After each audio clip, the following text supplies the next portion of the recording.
जहां तो ईरान में अमेरिकी स्पेशल फोर्सेस की तैनाती। सबसे पहले बड़ी खबर आपको बता दें, ईरान पर हमले के लिए स्पेशल फोर्स की तैनाती कर दी गई है। करीब 30,000 से ज्यादा अमेरिकी सैनिकों को डिप्लॉय किया गया है।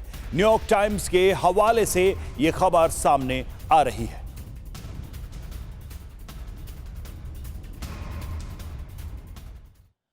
और एक और बड़ी खबर, मिडिल ईस्ट में अमेरिका ने सेना भेज दी है।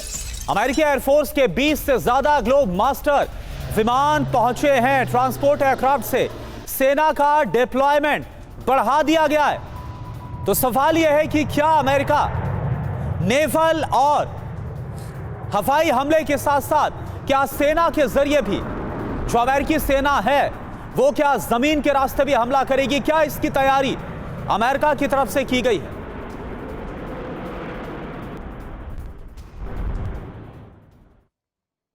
तो ईरान पर हमले की अमेरिका की पूरी तैयारी है। अमेरिकी पेगासस एयर टैंकर विमान ईरान की तरफ रवाना हो चुके हैं और ईरान की ओर बढ़ रहे 6 से 8 टैंकर विमान।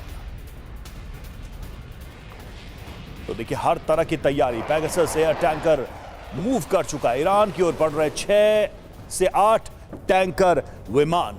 कुल मिलाकर बात यही हो रही है कि क्या एक बड़े ऑपरेशन की तैयारी चल रही है, लंबे युद्ध की तैयारी चल रही है। ये 3 खबरें आपके सामने। ईरान पर हमले के लिए स्पेशल फोर्सेस की तैनाती की गई है और 20 ग्लोब मास्टर विमान पहुंचे हैं। अमेरिका के 6 से 8 टैंकर विमान भी ईरान की तरफ रवाना।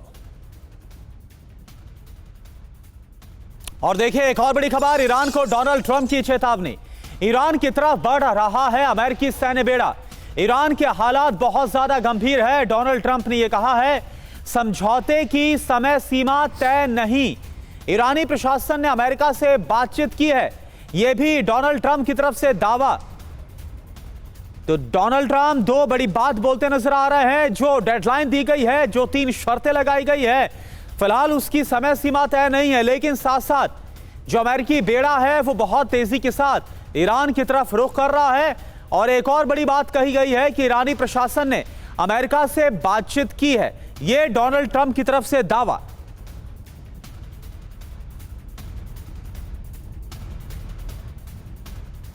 तो देखिए, ईरान के चारों तरफ अमेरिकी घेराबंदी। जी हां, युद्धपोत डिस्ट्रॉयर की मध्य पूर्व में की गई है तैनाती और उत्तरी अरब सागर में लिंकन कैरियर स्ट्राइक ग्रुप भी तैनात है। मध्य पूर्व में अमेरिकी एयरबेस पर हलचल तेज हो गई है। समंदर के ऊपर लगातार निगरानी उड़ानें जारी हैं। साथ ही C-17 C-5 विमानों से सैन्य उपकरण ढोए जा रहे हैं। तो आप देखिए, ईरान के चारों तरफ क्या हो रहा है। अमेरिकी जो घेरा है वो बढ़ा दिया गया है। अगर बात करें अल खर्ज सऊदी अरब, तो EA-11A बैटलफील्ड कम्युनिकेशन विमान को यहां पर तैनात किया गया। इसके अलावा यूएई के अल धफरा की बात करें तो यहां पर MQ-4C ड्रोन की तैनाती की गई है। अल उदैद जो कि कतर में अमेरिकी यहां बेस भी है, यहां पर RC-135V टोही विमान को तैनात किया गया। और बहरीन की बात करें, जहां पर अवाली में P-8A पोसाइडन टोही विमान तैनात किया गया। और इसके अलावा उत्तरी अरब सागर की बात करें तो USS अब्राहम लिंकन यहां पर मौजूद है। USS Frank Peterson, USS Murphy और USS स्प्रूअंस मौजूद है। और साथ ही FA-18E सुपर हॉर्नेट जेट को तैनात किया गया है और EA-18G इलेक्ट्रॉनिक वॉरफेयर को यहां पर तैनात किया गया उत्तरी अरब सागर में। और E-2 Hawkeye early warning system को भी यहां पर तैनात किया गया है। MH-60S नौसेना हेलीकॉप्टर भी यहां पर मौजूद है उत्तरी अरब सागर में, जैसा कि हम बता रहे हैं। और MH-60R नौसेना हेलीकॉप्टर यहां पर मौजूद है। F-35C फाइटर जेट की भी तैनाती की गई है। इसके अलावा लाल सागर की बात करें, यहां पर तैनाती आप जानिए। USS डेलब्रेड डी ब्लैक फारस की खाड़ी में किसकी तैनाती है। USS सांता बारबरा, USS तुलसा, USS कैनबरा। और हॉर्मुज स्ट्रेट की बात करें, काफी अहम है ये जगह। यहां पर USS मैकफॉल और USS मिट्सर को तैनात किया गया। हमारे साथ जो खास मेहमान जुड़े हैं उनका हम रुख करें और उनका पहले आपको परिचय करा दे। Major general S B Asthana sir as a defence expert हमारे साथ जुड़े हुए हैं। डॉक्टर संदीप त्रिपाठी हमारे साथ फॉरेन एक्सपर्ट के तौर पर जुड़े हैं और मनीष शाह हमारे संवाददाता ही मौजूद है। मनीष, एक बात बताइए कि आखिर इस तैनाती का मतलब क्या है? इस तैनाती से पहले एक और बात जानना चाहूंगा, डोनाल्ड ट्रंप ने पत्रकारों के सवाल पर जो बोला, इससे हम क्या मतलब निकाले? इसको आप कैसे डिकोड करेंगे कि एक तो कोई समय सीमा तय नहीं है, दूसरी बात बोल रहे हैं कि बहुत तेजी से अमेरिका बढ़ रहा है, और तीसरी बात यह है कि ईरान में जो प्रशासनिक अधिकारी हैं, ईरानी प्रशासन ने बात की अमेरिका से। देखिए, ट्रंप ये कन्वे करना चाहते हैं कि उन्होंने ईरान को एक मौका दिया, ईरान को उन्होंने डिप्लोमेटिक तरीके से इंगेज करने की कोशिश की, और जब ईरान ने उस मौके का फायदा नहीं उठाया, जब ईरान ने बातचीत के टेबल पर उनकी बात नहीं मानी, तब जाकर वो युद्ध करने को विवश हुए। और ये ट्रंप का वो स्टाइल है जो उन्होंने वेनेजुएला में भी किया था कि आप देखिए कि वेनेजुएला में भी पहले उन्होंने बातचीत की और बातचीत की पेशकश की, मादुरो की तरफ से भी बहुत सारी बातें हुई थी, और आखिर में जाकर मिलिट्री एक्शन लिया। तो ये वो बताना चाहते हैं बाकी दुनिया को कि देखो, ऐसा नहीं है कि हम केवल युद्ध लड़ना चाहते हैं, युद्ध से पहले हम ईरान के साथ बातचीत करना चाहते हैं। लेकिन सबसे बड़ी बात यह है कि आप ईरान के कनपट्टी पे इतने सारे फ्लीट को रखकर ये कहना चाहते हैं कि तुम अपना न्यूक्लियर प्रोग्राम छोड़ दो, जबकि ईरान ऐसा नहीं करेगा, क्योंकि ईरान को पता है कि यही गलती लीबिया में गद्दाफी ने की थी। जब वो इस बातचीत के टेबल पर आ गए, परमाणु कार्यक्रम छोड़ा, वेपन ऑफ मास डिस्ट्रक्शन छोड़ा, और उसके बाद गद्दाफी किस बुरी तरह से मौत मारा गया था।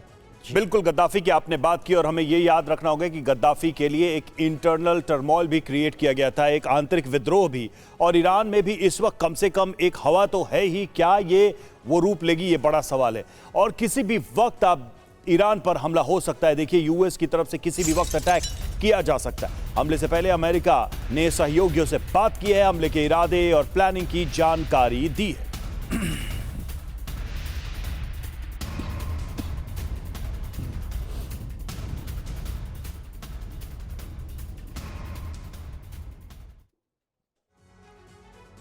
तो आ गया है ईरान पर हमले का वक्त। खबर क्या है ये आप जानिए। ईरान पर हमला करने वाला है अमेरिका, ये तो अब कम से कम तय ही माना जा रहा है। अमेरिका ने अपने सहयोगियों को जानकारी भी दे दी है। मध्य पूर्व के अमेरिकी सहयोगियों को जानकारी दे दी गई है।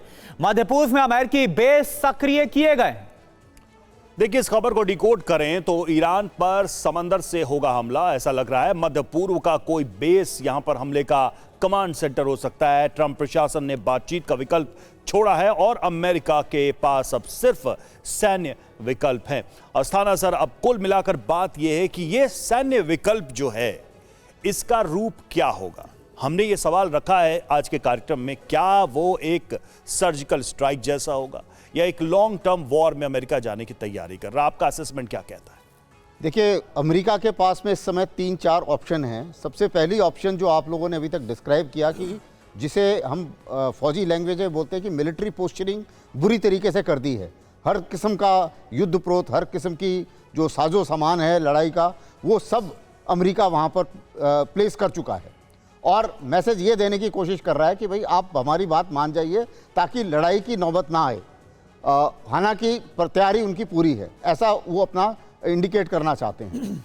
वेनेजुएला के एक्शन के बाद में अभी ट्रंप, अब उनको लग रहा है कि वो काफ़ी कॉन्फिडेंट हैं, लेकिन जो एनालिसिस कहता है उसमें 2-3 चीज़ें हैं।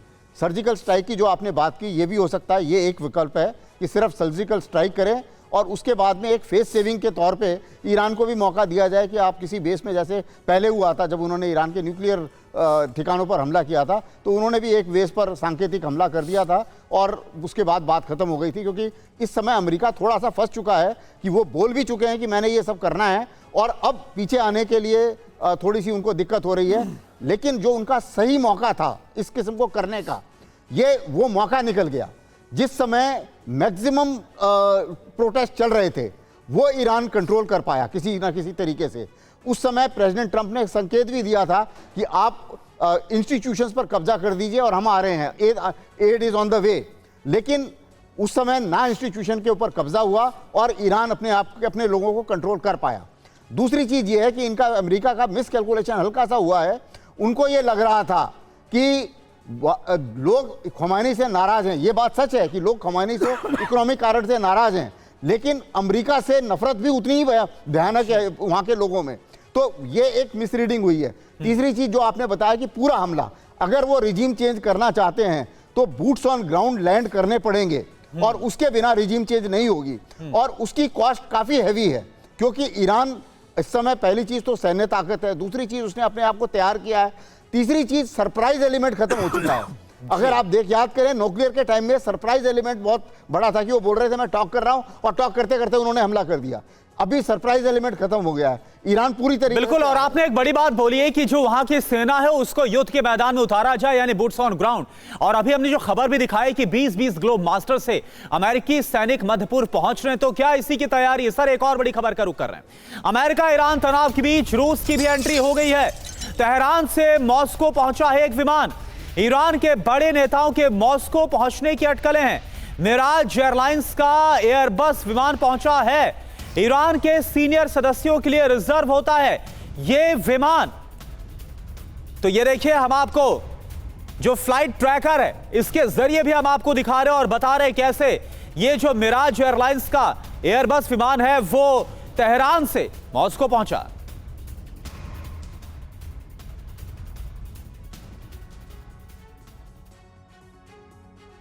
तो इस पूरे मामले में, तनाव की स्थिति में, एक बात तो बहुत साफ थी शुरू से ही कि ईरान के जो सहयोगी हैं वो कौन हो सकते हैं। उसमें रूस का नाम सबसे प्रमुखता से सामने आया है और अब जो ये खबर हम आपको दिखा रहे हैं इसने कम से कम उसी दिशा में खबरों को मोड़ दिया है और क्या रूस के साथ मिलकर एक बड़े मुकाबले की तैयारी ईरान कर रहा है। देखिए, मॉस्को पहुंचा ईरानी विमान, अमेरिका में खलबली है। इससे क्या है खबर? सबसे पहले ये देखिए, तो ईरानी विमान तेहरान से मॉस्को पहुंचा है और मिराज एयरलाइंस का एयरबस विमान पहुंचा है और विमान को रडार से ट्रैक कर रहा था अमेरिका।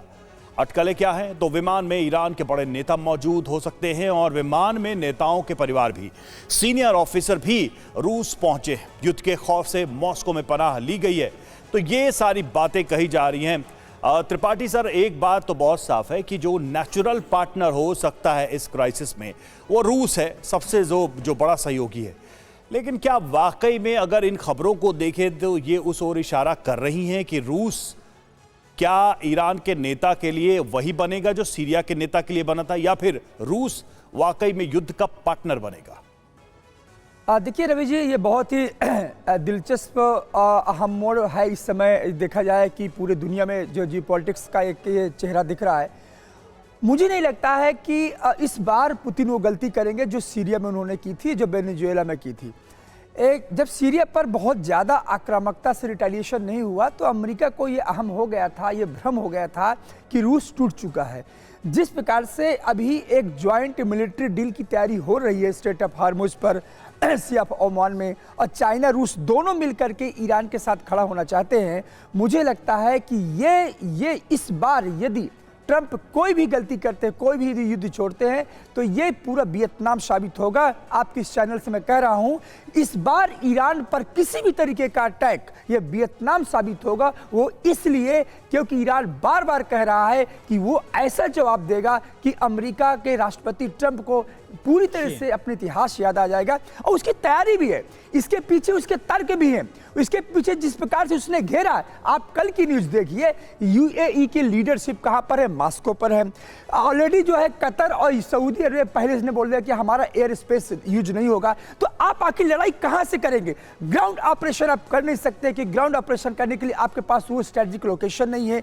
तो मुझे नहीं लगता कि इस वॉर पर ईरान पर अमेरिका की वो जीत होगी जो कल्पना करके ट्रंप बैठे हुए हैं। और इसीलिए ये जो टाइम ले रहा है, आप देखिए कि पिछले 10 दिन से हम रोज ये डिस्कस कर रहे हैं कि आज अमेरिका अटैक करने वाला, लेकिन वो ऐसा क्यों नहीं होता? उसका रीजन यही है कि जो बैलेंस ऑफ पावर, आपको सबसे अच्छा जो उदाहरण बैलेंस ऑफ पावर का इस समय जो दिख रहा है वो कभी नहीं दिखा है कि कैसे ईरान की जो ताकत है, ईरान को जो इसके जो एलाइज है, मैं फिर से कहा। बिल्कुल, और सवाल यही है संदीप त्रिपाठी सर कि ऐसा ना हो कि अमेरिका ये भारी गलती कर दे और ये दूसरा वियतनाम या फिर अफगानिस्तान साबित हो जाए जहां नुकसान भी हुआ था और अमेरिकी सेना को भागना भी पड़ा था। अब देखिए एक और बड़ी खबर एप्स्टीन फाइल्स को लेकर। एप्स्टीन फाइल्स का ईरान पर हो सकता है असर। एप्स्टीन फाइल्स में बहुत बुरी तरह से घिरे हुए हैं राष्ट्रपति ट्रंप। एप्स्टीन को लेकर ट्रंप पर दबाव बढ़ने से ईरान पर हमले का फैसला ले सकते हैं ट्रंप। अमेरिकी लोगों को एप्स्टीन से ध्यान भटकाने के लिए ट्रंप कर सकते हैं ईरान से युद्ध। पहले भी एप्स्टीन फाइल से जुड़ी चर्चाओं के बीच ट्रंप ने कई बड़े फैसले लिए थे और हमें याद है जब इलॉन मस्क, मनीष, हमें याद है जब इलॉन मस्क और डोनाल्ड ट्रंप के बीच तकरार बहुत ज्यादा बढ़ गई थी और उस दौरान जब इलॉन मस्क ने एप्स्टीन फाइल का जिक्र किया था उसके बाद कैसे तिलमिला गए थे डोनाल्ड ट्रंप। बिल्कुल, देखिए कुछ घंटे पहले अमेरिका में एक बड़ा राजनीतिक बवाल मचा है और बवाल क्या है कि एप्स्टीन से जुड़ी लाखों पन्ने फिर से सार्वजनिक हुए हैं। अच्छा। और जिसमें ट्रंप के नाम बार बार हैं और जिसमें ट्रंप को लेकर बहुत ही गंभीर किस्म के आरोप हैं और जिसमें इस तरह के दावा किए गए हैं कि ट्रंप के ऊपर यौन उत्पीड़न से लेकर कई तरह के आरोप लगे हैं। और ऐसे में ट्रंप लगातार घिरते जा रहे हैं राजनीतिक तौर पर, यहां तक कि उनके समर्थक भी इस बात से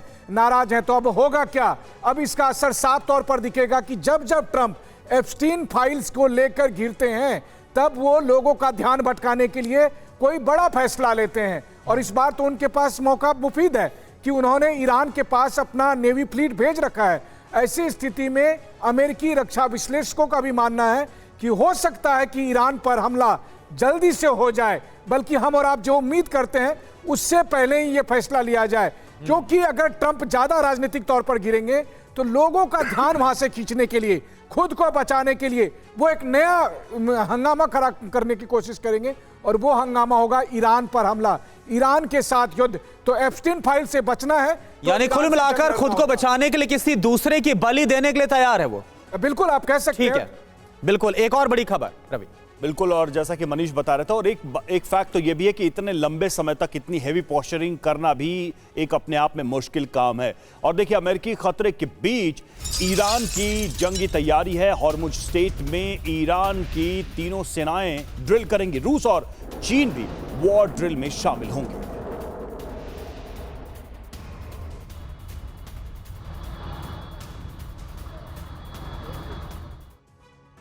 तो ये सबको पता है कि जो ईरान है वो वेनेजुएला नहीं है। आयतुल्लाह अली खामनेई का जो अगर हम देखें कद है या फिर जो उनकी ताकत है उसको किसी भी तरीके से समानांतर जो कुछ मादरों के साथ किया गया वैसा नहीं देखा जा सकता है। तो होने क्या वाला है? क्या ईरान की जो जंगी तैयारी अब अमेरिका के खिलाफ नजर आ रही है वो ट्रंप पर भारी पड़ने वाली है? आप देखिए, चीन और रूस के साथ ईरान की जो तैयारी है वो साफ तौर पर नजर आ रही है। खड़े नजर आ रहे हैं ईरान के साथ ये दोनों मुल्क। ज्वाइंट नेवी ड्रिल ईरान के साथ होगी। ड्रिल का नाम क्या रखा गया है? ऑपरेशन ज़ुल्फ़ागर। ईरान की तीनों सेनाएं ड्रिल में शामिल होंगी। ड्रिल में क्या है खास? समंदर में मिसाइल दागने का युद्धाभ्यास किया जाएगा। समुद्री जहाजों को टारगेट करने की ड्रिल को अंजाम दिया जाएगा। कौन कौन इसमें शामिल होगा? रूस, चीन भी ईरान के साथ इसमें शामिल होगा। कहां पर यह ड्रिल होगी? Hormuz strait. आप समझिए, जहां पर अमेरिकी तैनाती है, अमेरिकी बेड़ा वहां मौजूद है। ओमान सागर, उत्तरी हिंद महासागर, यहां पर ड्रिल होगी। कब होगी ड्रिल? 1 से 2 फरवरी के बीच इस ड्रिल को अंजाम दिया जाएगा। एबीएस थाना सर, एक बात मुझे समझाइए, अमेरिका भले ही बड़े बड़े जंगी बेड़े तैनात कर दे, लेकिन जिस तरह से पहले का युद्ध होता था आज हालात बहुत बदल गए। ईरान के पास ड्रोन ताकत है और ड्रोन फ्लीट्स भी मौजूद हैं। हम रूस यूक्रेन में देख रहे हैं कैसे एक सी ड्रोन आता है और वो कैसे पूरा युद्धपोत तबाह कर देता है। अब ये जंगी तैयारी कैसे, इसको आप देख रहे हैं? बिल्कुल, अभी ईरान की ताकत में भी बहुत इजाफा हुआ है। और अगर आप ध्यान करें, जो पुराने न्यूज़ आइटम्स आए हैं उसके मुताबिक उनके पास हाइपरसोनिक मिसाइल भी हैं और किंजल मिसाइल भी रूस ने उनको दी हैं। और इनकी ताकत ऐसी है कि जितना एयर डिफेंस इनके पास है, अमेरिकियों के पास, हो सकता है कि वो इनके युद्ध प्रोत को या एयरक्राफ्ट कैरियर को भी डुबाने में शामिल उनकी ताकत रखते हैं। तो काफ़ी ईरान के पास ताकत है और अभी जो भी वो करेंगे प्रेसिडेंट ट्रंप, उसके कीमत बहुत ज़्यादा होने वाली है। और दूसरी चीज़ ये है कि जहाँ तक लैंड अटैक का सवाल है, लैंड अटैक अगर करना था तो उन्हें, और दूसरी चीज़, नाटो का कोई मुल्क उनके साथ इस समय खड़ा नहीं है। आसपास वालों ने बोला है हम एयर स्पेस नहीं देंगे। अगर लैंड अटैक भी करना था तो इस समय काफ़ी हद तक जमावड़ा पाकिस्तान के अंदर हो गया होना चाहिए था, क्योंकि एक वही रूट है जिससे लैंड अटैक ईरान के ऊपर किया जा सकता है। तो इन सब चीज़ों को मद्देनज़र रखते हुए ट्रंप जितना बोल रहे हैं वो उतना शायद कर नहीं पाएंगे। और फाइनली अगर वो उन्हें करना भी है, क्योंकि बड़बोलापन तो उनका है और वो काफ़ी कुछ बोल भी चुके हैं, तो कुछ ना कुछ तो उन्हें शायद करना भी पड़ेगा। तो मुझे लगता है कि एक छुटपुट स्ट्राइक करके ही वो कुछ ना कुछ बहाना बनाएंगे कि नहीं ईरान मान गया है, अभी बोल रहा है कि नहीं। अब जैसे वो बोलते रहते हैं कि नहीं वो कोई उनको बोले बात के लिए या ना बोले। ईरान ने तो अभी तक, ईरान की ऑफिशियल पोजीशन ये है कि भाई हमारे कंधे पर, हमारे कनपट्टी पर बंदूक रख के हम बात नहीं करेंगे, ये उनका ऑफिशियल पोजीशन है।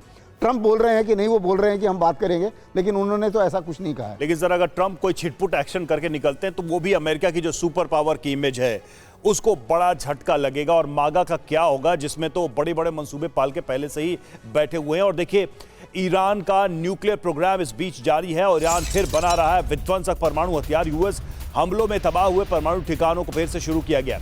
सैटेलाइट तस्वीरों में दिखाई दी न्यूक्लियर साइट्स और एसोसिएट प्रेस के हवाले से खबर सामने आई।